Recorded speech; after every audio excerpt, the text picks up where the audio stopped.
SIR শুনানি পর্ব খতিয়ে দেখলেন জেলা সভাধিপতি কাজল শেখ। নানুর ব্লকে যে সমস্ত মানুষজনকে এসআইআর শুনানি পর্বে ডাকা হয়েছে সেই সমস্ত মানুষদের সঙ্গে কথা বললেন জেলা সভাধিপতি কাজল শেখ। কাজল শেখ বলেন 1936 সালে জন্মগ্রহণ করেছে এমন মানুষকেও ডাকা হয়েছে এসআইআর শুনানি পর্বে। তার মাধ্যমে এটাই প্রকাশিত হয় যে স্বাধীনতার আগে থেকে যেসব মানুষ এই ভারতবর্ষ তথা পশ্চিম বাংলায় বসবাস করে, বিজেপির চক্রান্তে তাদের আজ নাগরিকত্ব প্রমাণ দিতে হচ্ছে। এর থেকে লজ্জার কিছু হতে পারে না। এসআইআর প্রক্রিয়া পুরোটাই বিজেপির চক্রান্ত বলে আখ্যা দেন সভাধিপতি কাজল শেখ। এক কথায় বলতে গেলে এটা বিজেপির চক্রান্ত ছাড়া আর কিছুই নয়।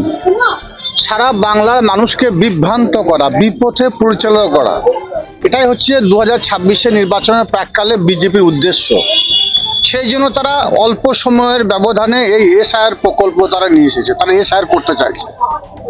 আপনারা দেখতে পাচ্ছেন আজকে নানুর বিডিও অফিসে কিভাবে মানুষের ঢল নেমেছে।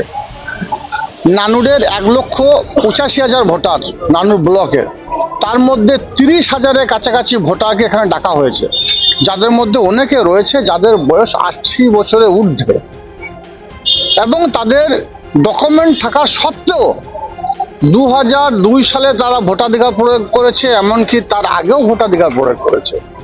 একজন মহিলাকে দেখলাম যার ভোটার কার্ডে 1936 সাল তার ডেট অফ বার্থ, তাকেও ডাকা হয়েছে। এর থেকে লজ্জাজনক বিষয় আর কিছু হতে পারে বলে মনে করি না। স্বাধীনতার আগে থেকেই তারা রয়েছে ভারতবর্ষে। অবশ্যই স্বাধীনতার আগে তারা ভারতবর্ষে আছে, ভারতবর্ষের নাগরিক, আর তাদের ভোটেই কেন্দ্রে নেতা মন্ত্রী হয়ে সারা ভারতবর্ষে রাজ করছে। তারাই আবার তাদেরকে ডেকে পাঠাচ্ছে। এই নির্বাচন কমিশনকে যেভাবে বিজেপি পরিচালিত করছে, আমি ধিক্কার জানাই।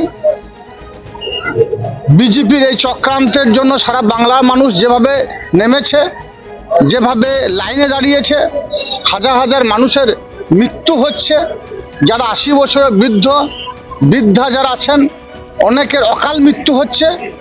এর দায় কিন্তু বিজেপিকে নিতে হবে। দাদা, প্রতিদিন রাজ্যে লক্ষ লক্ষ মানুষ এসআইআর এর হিয়ারিং এ আসছে, তবুও বিজেপি নেতারা বলছে যে ঠিকঠাক ভাবে এসআইআর এর কাজ হচ্ছে না, এবং ঠিকঠাক ভাবে করলে আরো নাম বাদ যাবে।